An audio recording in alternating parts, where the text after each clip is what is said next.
He sighed. I'd love to be home more, but at my level, I can't just clock out.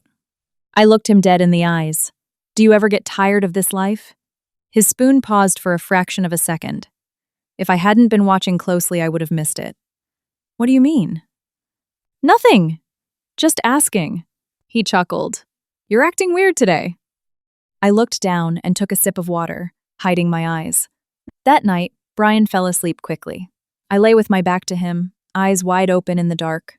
I realized something very clearly. Since he walked through the door, Brian hadn't asked me a single question about my week. He didn't ask if I missed him.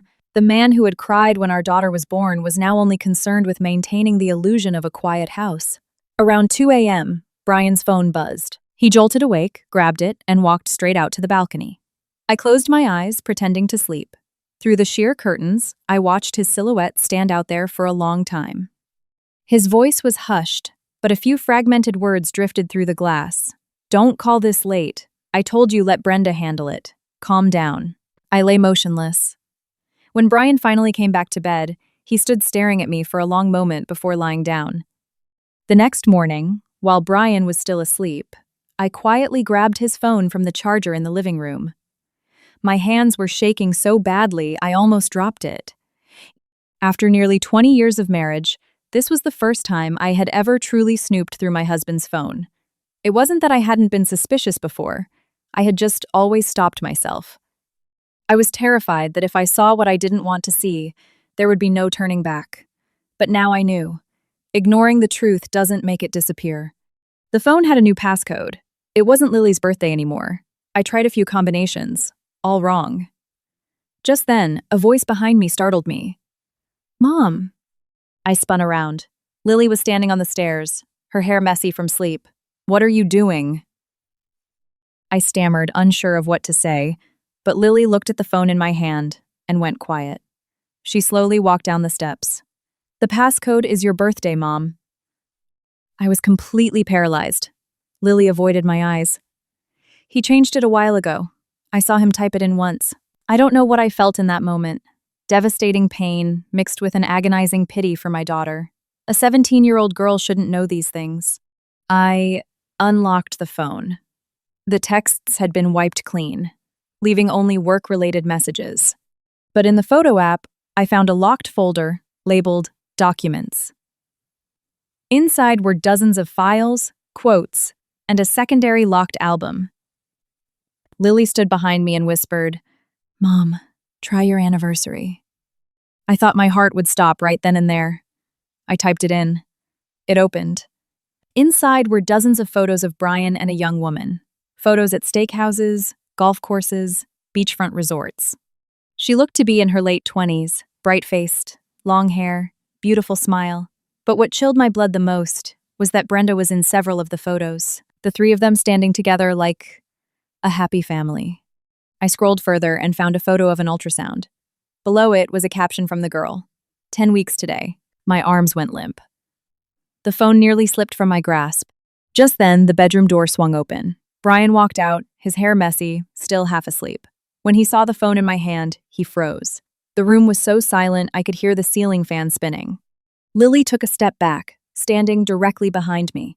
Brian stared at us, all the color draining from his face. Hannah. I looked up at him. For the first time in 20 years, I no longer saw the man I loved in that face. I only saw a stranger, terrified because his secrets had been blown wide open. Brian stood frozen in the middle of the living room, his face chalk white. I had never seen him look like this. Not the exhaustion of a hard workday, not the mild panic of being caught in a small lie. This was the face of a man who knew the game was finally over. The phone was still in my hand, the screen glowing with the ultrasound photo and the words, 10 weeks today. Lily stood behind me, gripping the hem of her shirt. I could hear her breathing softly, trying to keep herself composed. Brian took a step forward. Hannah, let me explain. I looked at him. What exactly do you want to explain? My voice was so calm it scared me. There was no screaming, no crying. Perhaps because over the last few days I had already broken completely inside. Brian reached out for the phone, but I stepped back. Don't touch it. He stopped. After a long silence, he finally spoke. It's not what you think. I laughed. That line was so cliché. Then tell me, what should I think? Brian ran his hands through his hair, his eyes darting frantically. Me and her, it's not as simple as it looks. It's complicated. Go on, I said. Lily suddenly spoke up from behind me.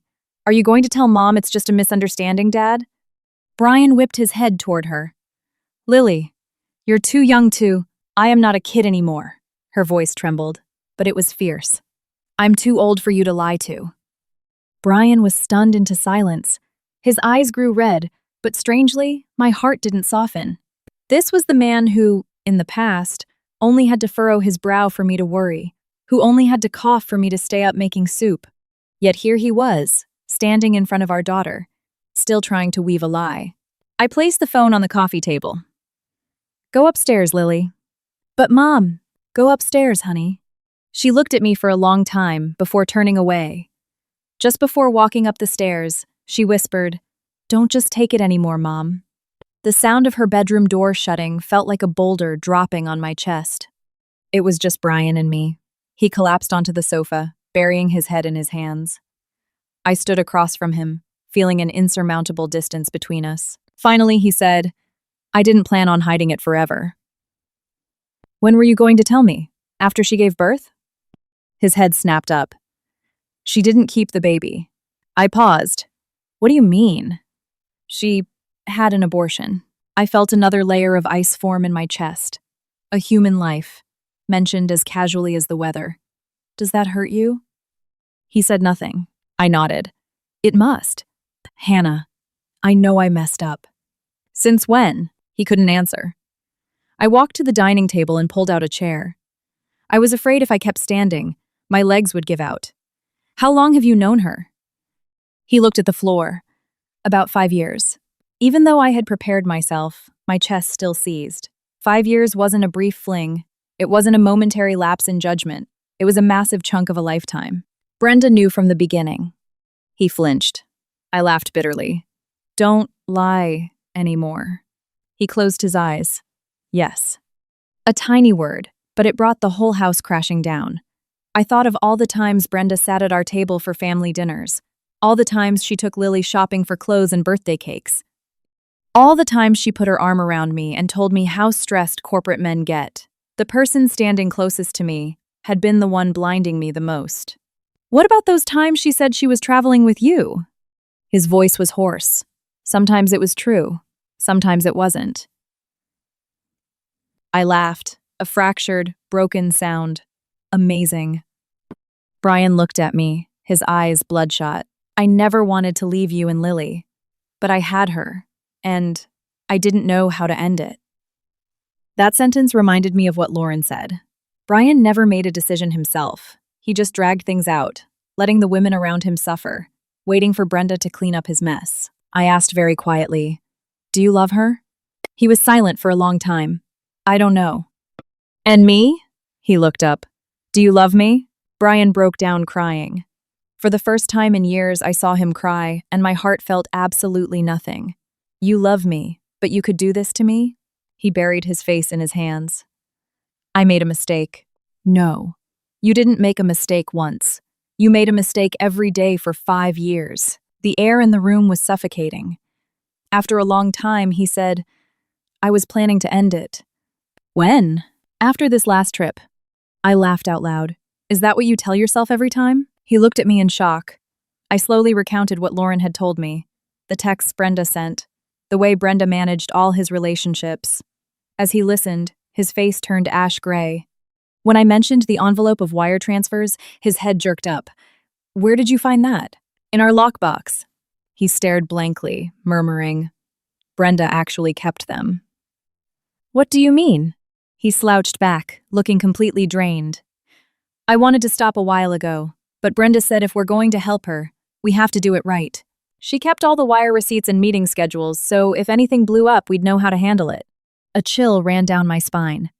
Handle it, so nobody makes a scene. I laughed bitterly. So I'm just a situation to be handled. No, that's not it. Then what am I? He had no answer. I looked at the man in front of me and suddenly realized the most painful part wasn't the infidelity. It was that for 20 years, I thought this family was built on love. Meanwhile, to them, it was an equation of cover-ups, calculations, and control. Right then, Brian's phone rang. The screen flashed Brenda's name. We both stared at it. It kept ringing. He didn't dare answer. Answer it, I said softly. He shook his head. I don't want to. Are you afraid of her? The question made his body go rigid. I looked at him and finally understood. Brian might have betrayed me. He might be a coward. But deep down, the person truly pulling the strings of his life all these years wasn't him. He finally answered and put the phone to his ear. Brenda's harsh voice instantly filled the room. Brian, what the hell are you doing? How does Hannah know everything? I was standing close enough to hear every word. Brian closed his eyes. Brenda, just stop. What are you talking about? I'm exhausted. There was a pause on the line before she snapped. Get it together. This cannot blow up. Brian gripped the phone, his voice raspy. Lily knows too. For the first time, the line went dead silent. I watched my husband. He didn't look like a 4 or 5-year-old corporate director anymore. He looked like a little boy who had just shattered something priceless and had no idea how to pick up the shards. Finally, Brenda spoke, her voice much lower. How much does the kid know? Brian shut his eyes. Everything. Did you tell her? No. Then who did? Brian swallowed hard. It doesn't matter anymore. I could hear Brenda exhaling sharply through the speaker. Even without seeing her face, I could picture her familiar scowl. This woman had spent her life standing in the middle, controlling everything to her liking. Now, for the first time, something had slipped completely out of her grasp. Put Hannah on the phone, Brenda ordered. Brian looked up at me. I reached out and took the phone. Hello? Brenda's tone instantly sweetened. Hannah, listen to me. I'm listening. It's not what you think. I gave a soft chuckle. I've heard that line a lot today. Brenda paused, then continued. Brian made a mistake. I won't deny that. But whatever happens between a husband and wife should stay behind closed doors. Don't let Lily get dragged into this. Hearing that, my blood ran cold. From the start, her only concern was keeping everything quiet. So when you helped him hide this for 5 years, were you thinking about Lily then? I asked. The line faltered. Hannah, you know she's 17. Do you know she had to watch her dad live a double life? Brenda's tone shifted immediately, hardening. Calm down, Hannah. You're the one who needs to calm down. I heard her take a sharp breath. I'm coming over to talk, she declared. Don't bother. I'm exhausted, Brenda. I hung up the phone. Brian stared at me in shock. I had never spoken to Brenda like that in my life. The house was dead quiet. After a long time, Brian croaked. What are you going to do? I looked at him. What do you want me to do? I'll end it with her. I smiled sadly. How many women have you said that to? He lowered his head. Neither of us said another word. That night, for the first time in 20 years, Brian slept on the couch. I lay in our bed, unable to sleep. Every time I closed my eyes, old memories flashed by. The day I had a difficult delivery with Lily, and Brian dropped to his knees in the hospital hallway begging the doctors to save us. The day he hugged me in our tiny kitchen and said, even when we're old, I'll never let you suffer. The time he painted the walls of my hair salon himself because he didn't want me breathing in the fumes. All of it was real, but the years of betrayal were also real. How can a human being love someone so much and still hurt them so ruthlessly? I finally drifted off near dawn, only to wake up around 6 a.m. hearing Lily talking downstairs. I walked down and saw her eating breakfast, alone at the kitchen island. Brian was awkwardly standing by the stove, reheating some oatmeal. The air was suffocating. He looked at me. I made you some. I didn't answer. Lily ate slowly, looking down. She was normally quiet, but today, she was a vault.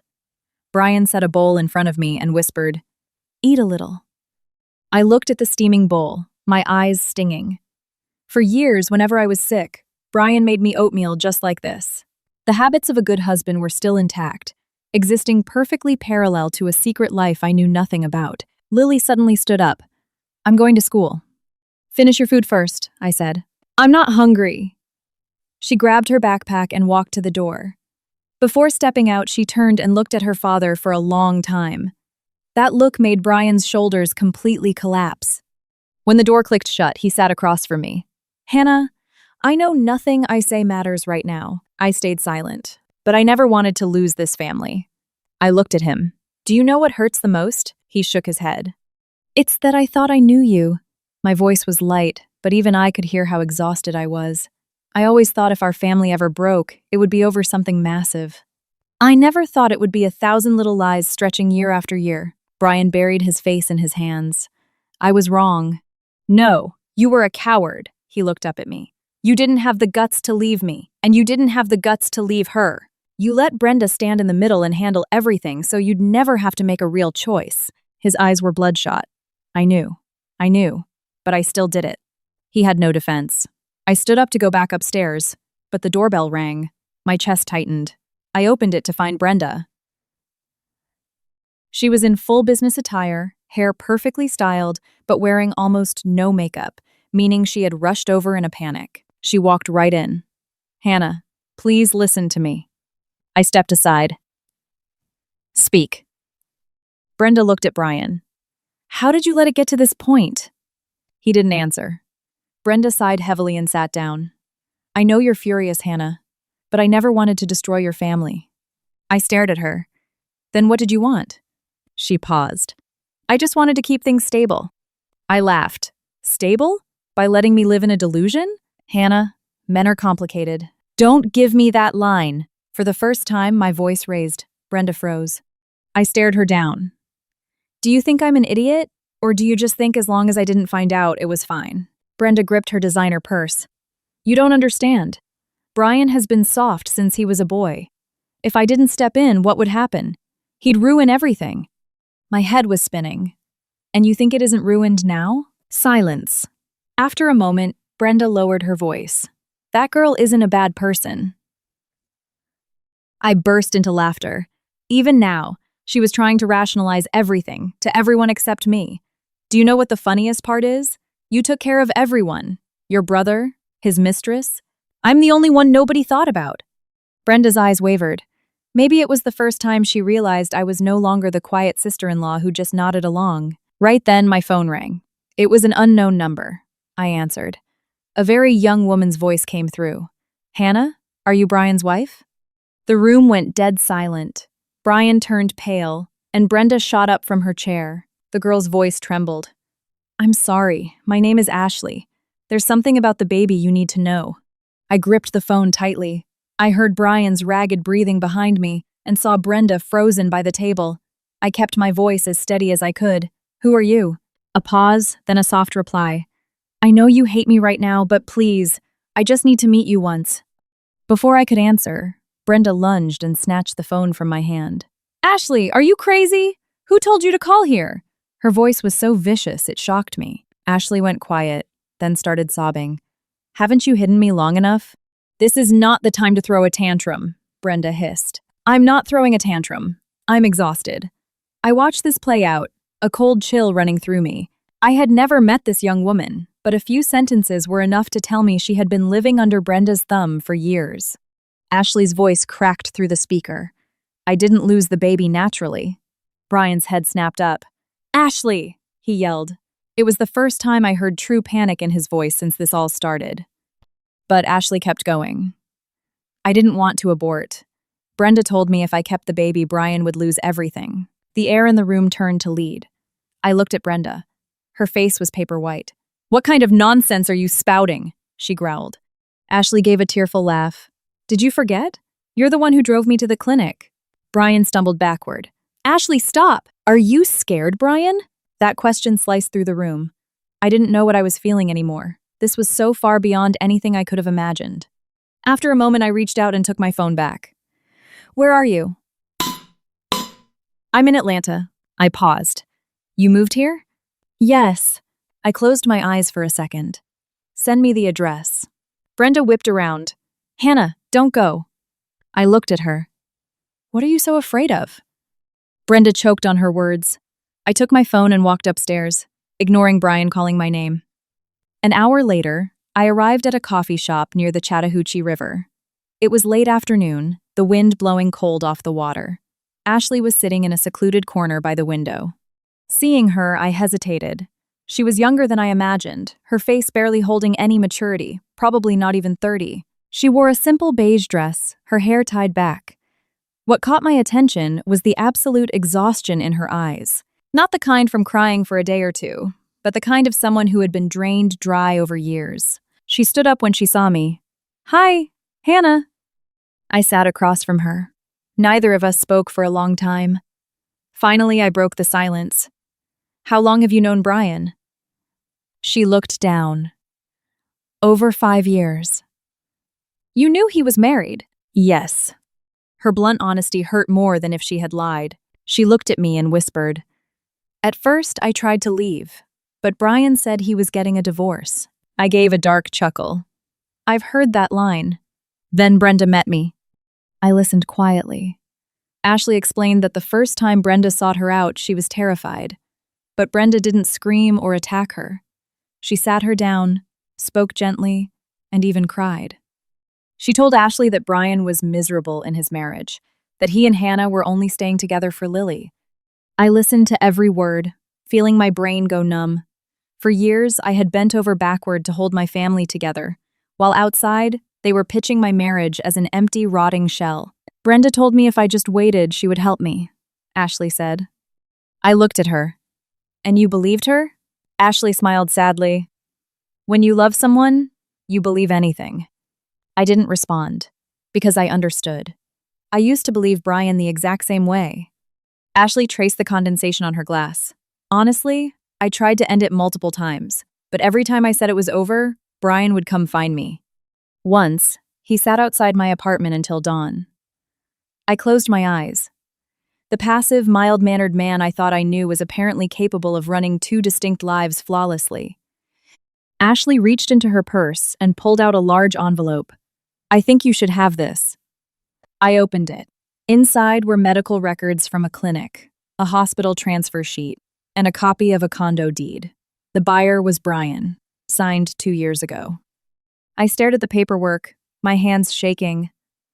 "This condo. He rented it out, but he bought it for me to live in." Ashley nodded. My chest physically ached. While I had sold my salon, meticulously budgeting our daughter's college fund because I thought my husband was stressed with providing for us, he was buying real estate for someone else. Ashley looked at me. "You know, there were times I truly thought I was going to be his wife." I laughed tiredly. "And now?" She went quiet before answering. "Now, I realize I was just an idiot." The wind off the river rattled the glass pane. Ashley explained that when she found out she was pregnant, Brenda was the one who reacted the most violently. She pressured Ashley relentlessly, saying that if the news got out, Brian's life would be destroyed and Lily's college admissions would be ruined. Brenda told her she was young and had plenty of time, but Brenda herself had sacrificed everything for her family. I gripped my glass. A sentiment dressed up as nobility, but the person making the sacrifice was always someone else. Ashley looked up, her eyes red. The day I went into the procedure room, Brenda was the one standing outside signing the paperwork. My throat felt like it was closing. "And Brian?" Ashley gave a dry laugh. "He showed up after. He didn't know what to say." Who did that man actually love? Or did he only love the feeling of people sacrificing themselves for him? It was getting dark. As I stood up to leave, Ashley called out, "Hannah!" I turned around. She looked at me for a long time. "I never won against you, you know." I froze. She smiled a broken smile. "Because even when he was with me, the people he was most terrified of losing were you and your daughter." I stood still. It sounded like an apology, but it made it so hard to breathe. Because it meant that for all those years, Brian knew exactly what our family was worth. He just chose to betray it anyway. When I got home, the house was dark. The moment I walked in, I saw Lily curled up on the living room sofa alone. She looked up immediately. "Where did you go, Mom?" I walked over and pulled her into a hug. "I went to take care of some grown-up things." Lily hugged me back tightly and whispered, "Are you going to leave me?" My heart shattered. "Never." She started sobbing. It was the first time since this nightmare began that Lily truly cried like a child. And in that moment, I realized the thing I needed to protect most wasn't this marriage anymore. It was my daughter. That night, Lily slept in my bed. She brought her pillow over around 11 p.m., didn't say much, just crawled under the covers and faced the wall. I lay next to her, listening to her breathing, my chest aching. When she was little, she only crawled into my bed during thunderstorms or when she had a fever. Now at 17, the thing she was most terrified of was her own family. Brian sat in the living room until the early hours. I could hear the flick of a lighter, the shifting of a chair, pacing on the balcony. He never came into the bedroom. The next morning, I woke up before dawn. Out of habit, I went down to the kitchen to start the coffee. As I reached the bottom of the stairs, I saw Brian sitting alone on the sofa in the same clothes as yesterday. The ashtray was full. He had quit smoking when Lily was born, only ever having a cigarette on the balcony if work was brutal.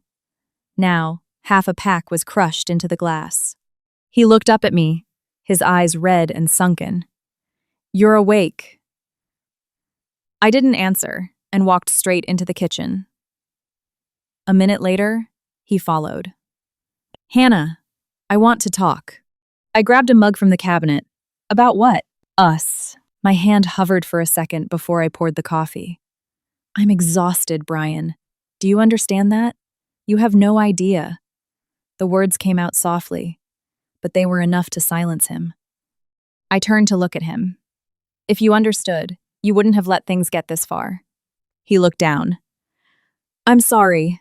I gave a faint smile. "Does that fix anything?" He didn't answer. Outside, the sound of a neighbor's lawnmower started up. A perfectly normal morning in an American suburb, but my kitchen felt like a tomb. After a long time, Brian rasped, "I'll cut contact with Ashley completely." I looked at him. "And then what?" "I'll come back and take care of you and Lily." I felt utterly hollow. "Brian, you still don't get what hurts the most, do you?" He looked at me exhausted. "I know you're hurt." "It's not just that." I put the mug down on the counter. "The thing that hurts the most is that for almost 20 years, I thought I was the person you trusted most in this world." My voice began to crack. "But in the end, the person who knew everything about you was Brenda. The person you confided in was her. I was just a character living in a script the two of you wrote." Brian closed his eyes. "That's not true." "Then what is it?" He stayed silent. I felt a profound sense of helplessness. This man was always like this. When things were in the dark, he let others make choices for him. Now that the truth was in the light, all he knew how to do was bow his head and apologize. Around 8 a.m., Brenda arrived again. This time, she brought a bag of bagels and coffee, trying to act as if nothing had happened. "Mom keeps calling to check on you two," she said. I leaned against the kitchen doorframe. "Did you tell her?" Brenda paused. "No. How long do you plan to hide it?" Brenda looked at Brian, as if waiting for him to speak, but he just sat there. Finally, she sighed. "Hannah, I know you hate me." "I don't hate you." Brenda looked up. I stared right into her eyes. "I'm just terrified of you." She went pale. "Terrified of what?" "Terrified of someone who can stand next to me for years and lie to my face without flinching." The room was so quiet you could hear the coffee maker dripping. Brenda set the bag down and slowly took a seat. "Hannah, I did what I did to save your family." I laughed. "What family? At least Lily had a father, right? But did she, really?" Both Brian and Brenda froze. I turned to my husband. "How many days a year were you actually home? Do you know her favorite food? Do you know what she scored on her SAT practice tests?" Brian's eyes turned red. The person sitting next to her every day was me. The person nursing her fevers, the person staying up late when she was stressed about college, that was me. I clenched my fists. "And you spent that time on someone else?" Brenda spoke softly. "But at least Brian always provided for you." I looked at her, feeling a chill deep in my bones. So, in Brenda's mind, as long as a man brought home a paycheck, he had fulfilled his duty as a father and a husband. I gave a tired laugh. "Is it because you've lived that way for so long that you think everyone else can tolerate it too?" Brenda stiffened. I knew I had hit a nerve. Brenda had divorced years ago but never talked about her ex-husband. Only once, after a few glasses of wine at Thanksgiving, did she slip and say, "All men out there are the same." I thought she was just venting. Now I understood. Brenda had normalized a warped, toxic view of marriage, believing betrayal was just an administrative issue to be managed. Right then, my phone rang. It was Martha, my mother-in-law. I answered. "Yes, Mom?" Her voice sounded weaker than usual. "Tell me the truth. Is something going on between you two?" I stayed silent. Brenda probably hadn't been able to hide it from her either. "A little bit, Mom." She let out a faint sigh. Brenda came up to get some paperwork this morning. She looked strange. I asked, but she wouldn't say. My throat closed up. Everything will be fine, Mom. The elderly are always sharper than we assume.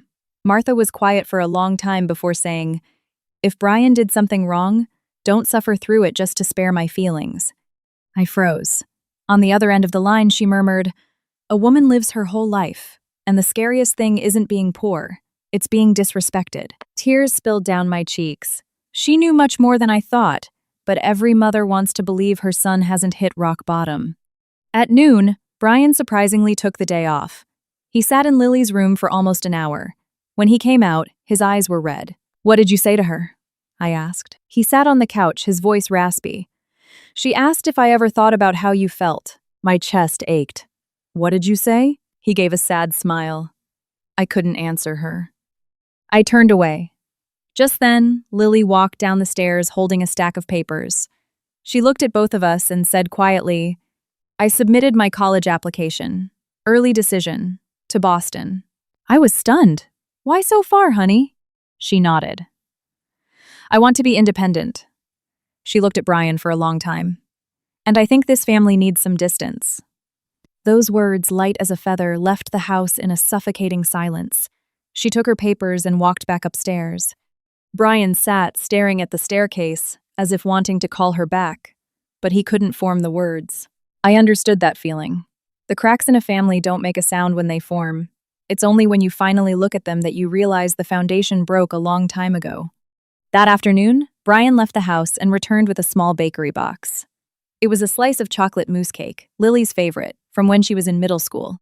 He set it on the table and stood awkwardly outside her door. There was no response. "I bought you some cake, Lily." Silence. I watched my husband from the hallway, my stomach twisting. Brian had never been good at communicating with his daughter. I was always the bridge. Now that the bridge was burned, he realized just how far away he was. Eventually, the door opened. Lily looked at the box, then at her dad. "I don't want it." Brian tried to smile. "You used to love this." "I used to." The reply was weightless but completely devastated him. She turned to go back in, but he called out, "Are you that mad at me?" She stood still for a second. "I don't know." Brian's eyes welled up. Lily looked at the floor. "I just feel like everything is fake." I had to walk away quickly so I wouldn't have to watch the rest of it. That night was the first time since this all started that I saw Brian truly weep. He sat on the balcony until late into the night. I walked past and heard the stifled sobs. Not loud, not dramatic, just the agonizing crying of a man who finally realized what he had lost. But strangely, it didn't bring me any comfort to see him in pain. Maybe the love wasn't entirely dead, but the trust was completely gone. The next morning, I received a call from the bank. They informed me there had been a massive transfer out of the joint savings account under my name. I was stunned I hadn't withdrawn anything. That was my nest egg. Money from selling the salon and funds I was saving for Lily's college tuition. I drove straight to the bank. After an hour of checking, the teller told me there was a cosigner authorization form processed 3 years ago, transferring joint rights to Brian. I was confused. 3 years ago? The teller pulled up the scanned document. It had my signature, but it wasn't my normal signature. I stared at it until it clicked. 3 years ago, I had severe pneumonia and was hospitalized for a week. Brian brought a stack of papers to the hospital, telling me to sign them because they were related to a business loan he needed. I was so exhausted and medicated, I didn't even read them. I gripped the printouts so hard the paper crumpled. When I got home, Brian was in the driveway, trying to fix the chain on Lily's old bicycle. He looked up and gave a forced smile. "Where did you go?" I threw the bank papers onto the patio table. "Explain this." He picked them up, the color draining from his face. "Hannah, when did you take my money?" "I didn't take it." "Then what is this?" My voice started shaking. "You added your name to my account while I was in a hospital bed." Brian stood frozen for a few seconds before whispering, "My company needed to show liquidity for a project." I laughed, a sharp, bitter sound. "And where did the money go? Did you borrow it to pay for her?" He shot up. "That's not it." "Then what?" He ran his hands through his hair, his voice cracking. Ashley's family had massive debt. Creditors were coming after her. I was terrified she was going to do something drastic. I looked at the man standing in front of me and felt a terror I couldn't describe. It wasn't just emotional betrayal anymore. He had taken the money I scraped together for our daughter's future to play the hero for his mistress. Just then, Brenda's SUV pulled into the driveway. She got out, probably having heard the yelling, her face equally pale. "Hannah, let me explain." I turned to her. "What else is there to explain?" Brenda stepped forward.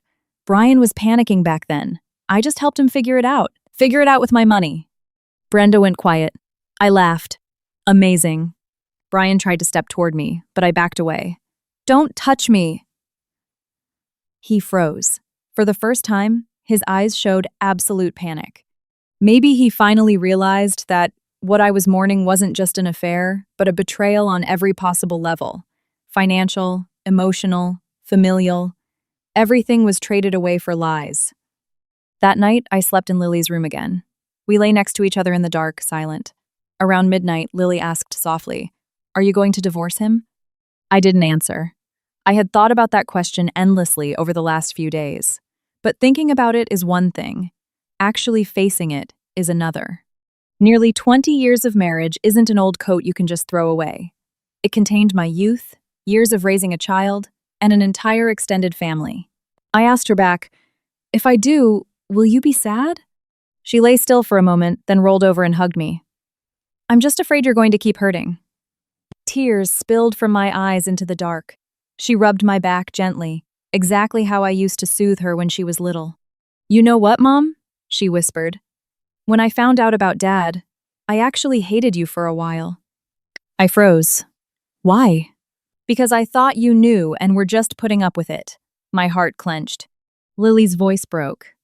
"You always endure everything. I was so scared I was going to grow up and turn out exactly like you." I held my daughter so tightly.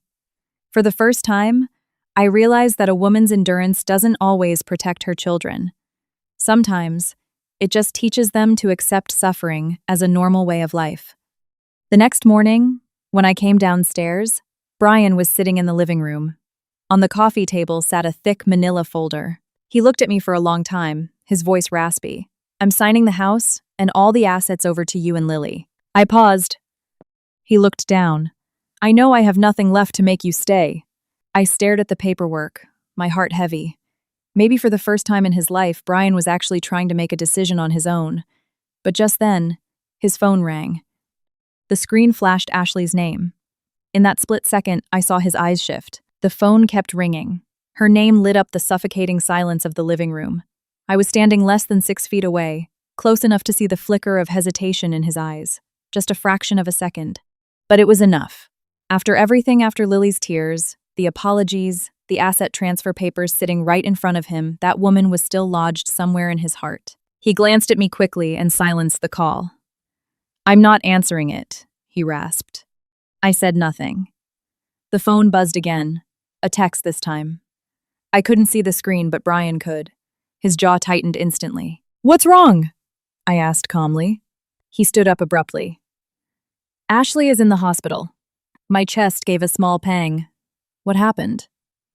I don't know." He grabbed his car keys off the counter, then froze in the middle of the room, realizing exactly what this looked like. I looked at him. "Go." He stared at me, stunned. "Hannah, she's in the hospital." My voice was perfectly even. He stood still for a few seconds, then turned and walked out fast.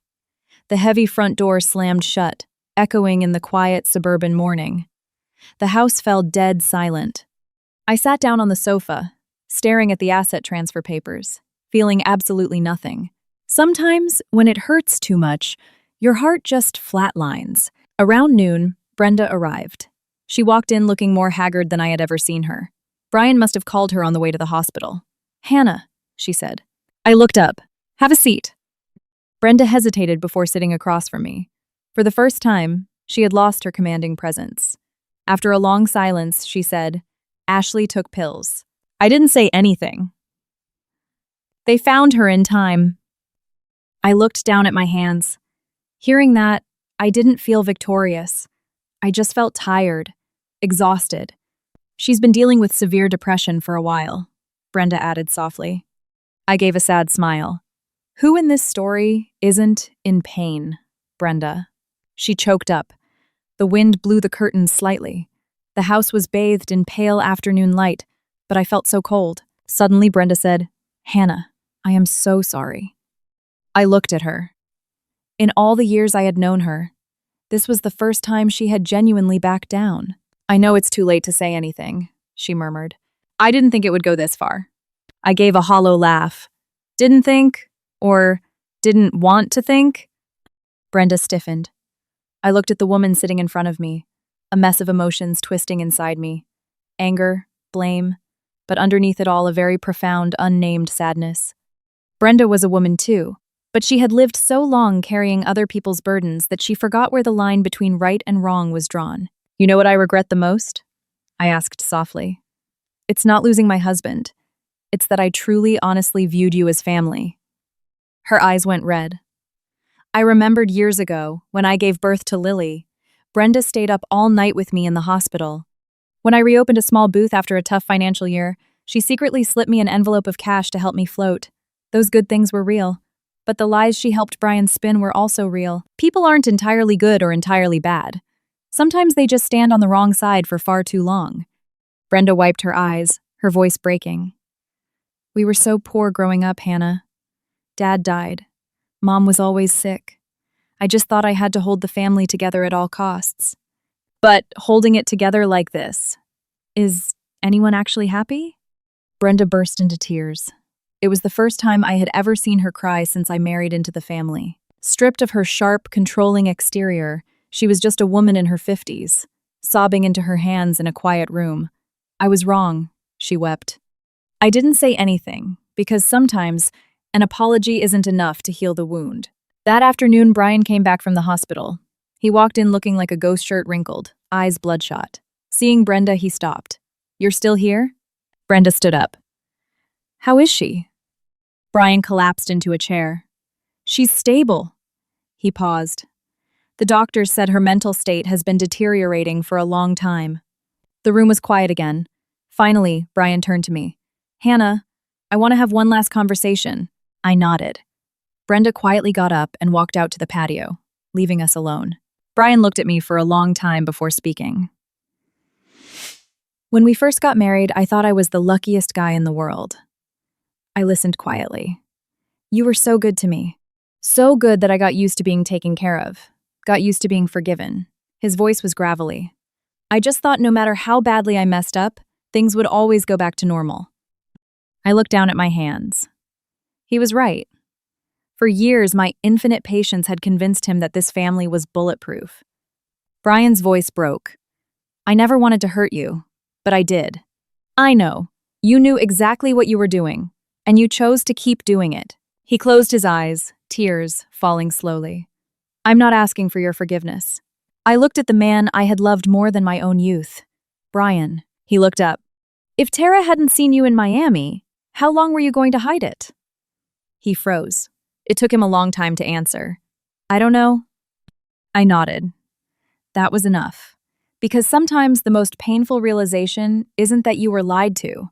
It's realizing they never had any intention of stopping. That night, for the first time in weeks, I slept soundly. Not because everything was fine, but because I was finally done lying to myself. The next morning, I called Lily down to the living room. As soon as she sat down, I slid the signed divorce papers across the table to Brian. His entire body went rigid. I think we need to end this here, I said softly. Lily gripped her hands tightly under the table. Brian sat completely paralyzed, like a man who had just lost his most prized possession, but finally understood it was entirely his own doing. He stared at the papers for a long time, his eyes lingering on my signature before slowly shifting to Lily. She sat with her back straight, but her knuckles were white. I knew she was trying to be strong, just like I had tried to be strong for so many years. Brian's voice was a rough whisper. Are you sure? I nodded. I'm sure. He bowed his head, his shoulders dropping. In that moment, I didn't feel angry at him anymore. I just felt sad. Sad for a man who had a home, a wife who loved him deeply, a good daughter, and yet didn't know how to keep them. Brian picked up the pen. His hand was shaking slightly. Before signing, he looked up at Lily. I am so sorry, Lily. Lily pressed her lips together, tears silently rolling down her cheeks. I heard you, she said. Just 3 words, but they made Brian break down sobbing. He signed the papers, put the pen down, and walked out the front door. I watched his silhouette retreat.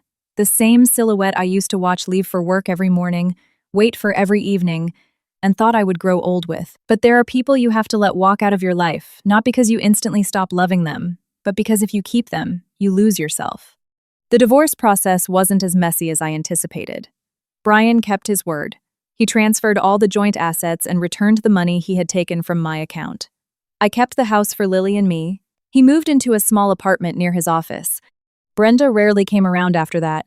She came to see me once before the mediation hearing. She wore a simple brown sweater, her hair tied back, looking much older. Hannah, I don't expect you to forgive me. I just wanted to say I'm sorry to you and Lily.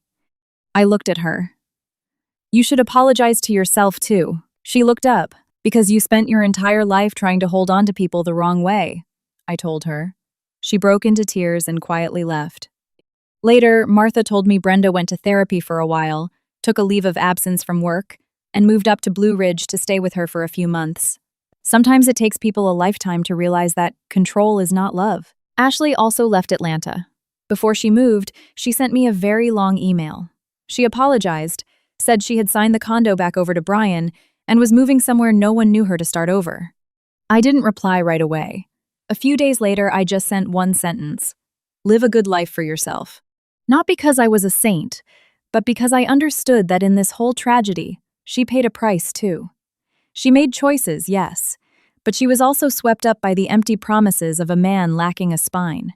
My mother-in-law, Martha, was the one who broke my heart the most. The day she found out the divorce was final, she sat on her porch swing, rubbing the hem of her cardigan.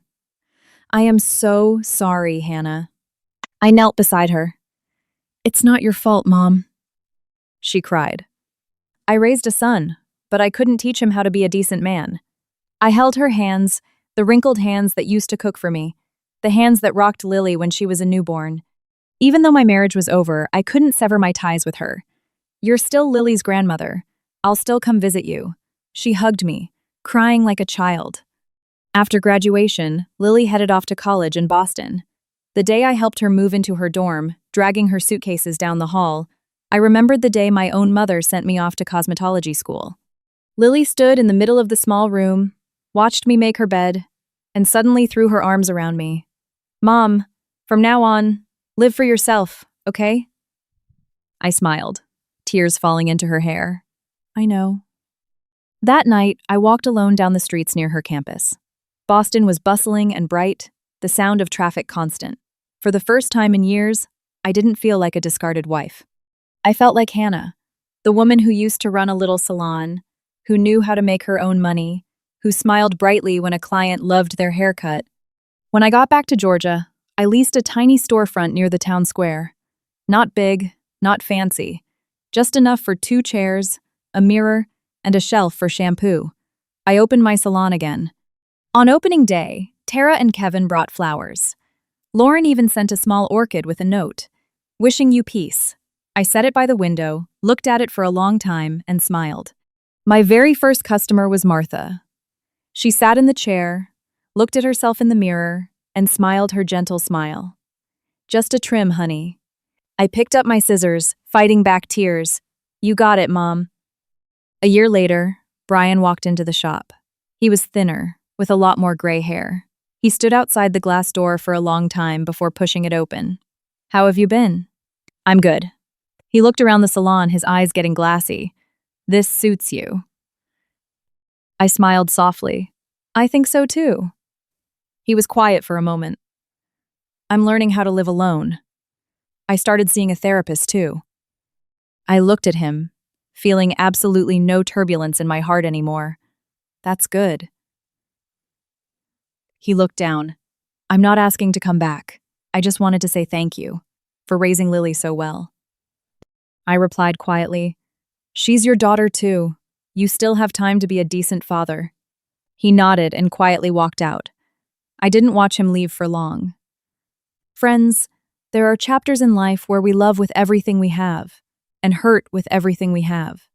But eventually, you have to fold them up neatly, not to forget, but so you can keep walking without tripping over them again. Now, every morning when I open the shop, the scent of lavender and coconut shampoo fills the air. I brew a pot of coffee, turn on the rattling ceiling fan, and wait for my regulars to come in and chat about their kids, their lives, the neighborhood gossip. My life isn't spectacular, but it is peaceful. Lily FaceTimes me often, showing off her grades or the burnt dinners she tries to cook in her dorm. Every time I see her smile, I know I made the right choice. Women are often taught to endure in order to keep the peace. But after weathering the storm, I realize that a home cannot be held together by the silence of one person and the lies of another. A home is only a home when there is respect. And if the day comes when you have to walk away, never think you are leaving empty-handed. As long as you have your dignity, hands that know how to work, and a child who watches you to learn how to stand tall, a woman has a whole lifetime to start over. When you really think about it, the measure of a life isn't how much money you made, how big your house was, or how much people admired you. The only thing that truly lasts after the fallout is how you treated the people closest to you when they were at their most vulnerable. Some people go through half their lives before realizing that a home-cooked meal doesn't taste good just because of the food. It tastes good because the people sitting at the table genuinely love each other. A peaceful home doesn't require wealth. It just requires honesty, checking in on each other at the end of the day, and considering each other's feelings before doing something irreversible. People are usually afraid of poverty, of suffering, of illness. But few realize that the thing that decays the human soul fastest is the silent betrayal of someone you trusted. A lie stretched out too long doesn't just destroy love. It strips away the entire family's sense of safety. And the most agonizing part isn't when the truth comes out. It's looking back and realizing you lived next to someone for years, but neither of you were living in reality. So, if you still have your parents, please speak to them gently. The elderly don't care how much money you bring home. They just want to know you're living an honorable life. Don't wait until your hair is gray to realize that the person who used to wait for you on the porch won't be there forever. If you still have a spouse, please remember that loyalty isn't found in the promises made on the happy days. It's found in how you hold the line during the most exhausting, monotonous ones. Don't trade the person who weathered the storms with you for a moment of weakness. There might be someone new out there who makes your heart race, but it's unlikely they'll be the one to stay up all night when you're sick, skip meals to save for your kids, or quietly leave the porch light on for you every single night. And if life forces you to walk away from the place you once considered your entire world, don't despair. As long as you live honestly, love deeply, and hold on to your self-worth, it is never too late to start over. Because in the end, what makes a person unforgettable isn't how rich they were, but how they treated the ones who loved them the most.